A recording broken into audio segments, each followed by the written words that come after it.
৪৭তম BCS পরীক্ষার বিজ্ঞপ্তি প্রকাশিত হয়েছে।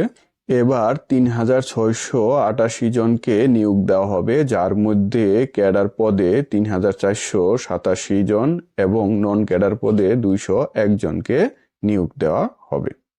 সাধারণ ক্যাডার ৬২৭, প্রফেশনাল বা টেকনিক্যাল ক্যাডার ১,৮৩৩, সাধারণ শিক্ষায় ৯১৯, সরকারি শিক্ষক প্রশিক্ষণ কলেজ ও সরকারি আলিয়া মাদ্রাসায় ৩৬ ও কারিগরি শিক্ষায় ১২।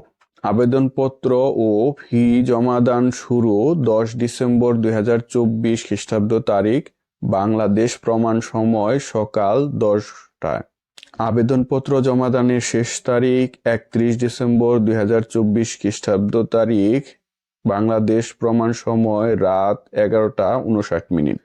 ৪৭তম বিসিএস এর প্রিলিমিনারি পরীক্ষা অনুষ্ঠানের সম্ভাব্য তারিখ বলা হচ্ছে ২০২৫ সালের মে মাস। আবেদনপত্র জমাদানের শেষ তারিখ ৩১ ডিসেম্বর ২০২৪ খ্রিস্টাব্দ তারিখ। বাংলাদেশ প্রমাণ সময় রাত ১১টা ৫৯। এর মধ্যে সিস্টেম হতে স্বয়ংক্রিয়ভাবে ইউজার আইডি প্রাপ্ত প্রার্থীরাই পরবর্তী ৭২ ঘন্টা অর্থাৎ ৩/১/২০২৫ খ্রিস্টাব্দ তারিখ বাংলাদেশ প্রমাণ সময় রাত ১১টা ৫৯ পর্যন্ত বিজ্ঞপ্তির ১২ নং অনুচ্ছেদের নির্দেশনা অনুসরণ করে নির্ধারিত ফি জমা দিতে পারবেন।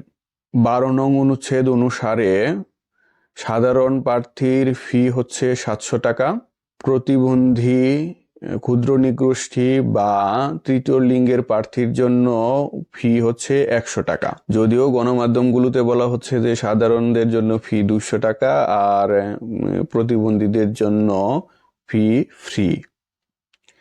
এটা বেশ ইন্টারেস্টিং।